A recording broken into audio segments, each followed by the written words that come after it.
The Kremlin leader's comments have sparked fears of a potential nuclear strike in the east of Ukraine.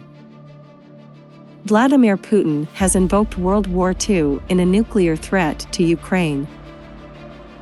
In his latest telephone conversation with French President Emmanuel Macron, he claimed that America's nuclear attacks on Hiroshima and Nagasaki, which killed hundreds of thousands of people and triggered the Japanese 1945 surrender, proved you don't need to attack the major cities in order to win. A French government source told the Mail on Sunday that the Kremlin leader is keen to get across that all options are on the table. His comments come after Moscow warned the residents of Kherson to leave or face being deported, ahead of an expected Russian withdrawal. Kyiv calls for strikes on Iran. An advisor to President Volodymyr Zelensky has called for Ukrainian strikes on Iran over its supply of drones to Russia, reports suggest. Advisor Mikhailu, quoted in Arabist news service Al Mayadeen, said the Islamic Republic cannot continue to do this with impunity, adding, "It seems to me that it would be possible to deliver specific strikes on the production of drones, ballistic missiles, and so on." Tehran has admitted to providing Moscow with drones, but said it did this before the Kremlin launched its special military operation in Ukraine. Russian pundit argues more young men should be sent to fight so less compensation needed after death. More younger Russians should be trained to fight in Ukraine so the government has to pay less in way of compensation when they are killed in action, a pundit has argued.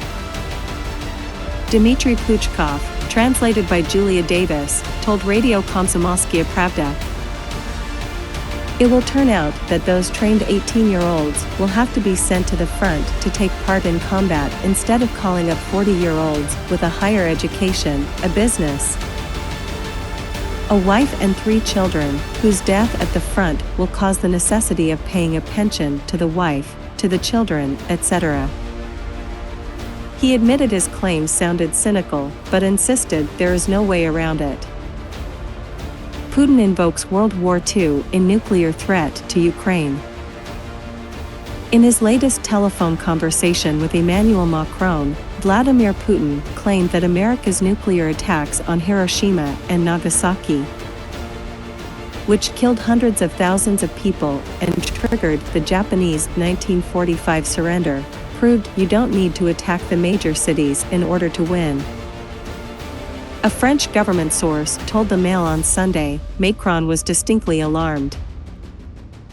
It sounded like a very heavy hint that Putin might detonate a tactical nuclear weapon in the east of Ukraine, while leaving Kyiv intact. That appeared to be the thrust of his remarks. This comes amid reports of an expected Russian withdrawal from Kherson, in the east of Ukraine. Putin's commanders abandoned posts and demoralized conscripts in Kherson. Russia is yet to admit its heavy losses in its invasion, while Ukraine's armed forces claim the number of invading personnel killed in battle now exceeds 74,000. Vladimir Putin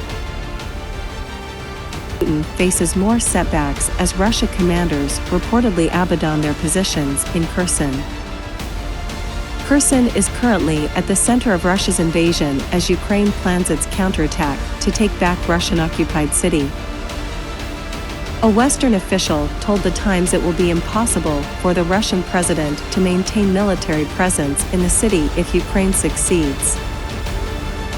The official claimed commanders are leaving demoralized and leaderless conscripts to face the Ukrainian advance when it arrives. They added, they've decided that Kherson isn't worth fighting for, but that natural defensive barrier of the river is extremely valuable to them. Putin threatens UK with extraordinary, unpredictable, and dangerous response. Russia made the threat after accusing the UK of being involved in a key defeat it suffered in the Black Sea. Vladimir Putin has launched an extraordinary threat against the UK after bizarrely accusing it of being involved in a humiliating Russian defeat in the Black Sea.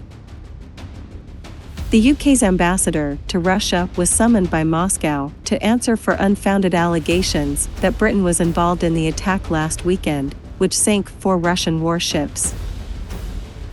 The British ambassador Deborah Brainerd denied any British involvement in the attack, but Russia responded with a serious warning that the UK could face unpredictable and dangerous consequences for their so-called confrontational actions. In a statement, the Russian Foreign Ministry said, "The démarche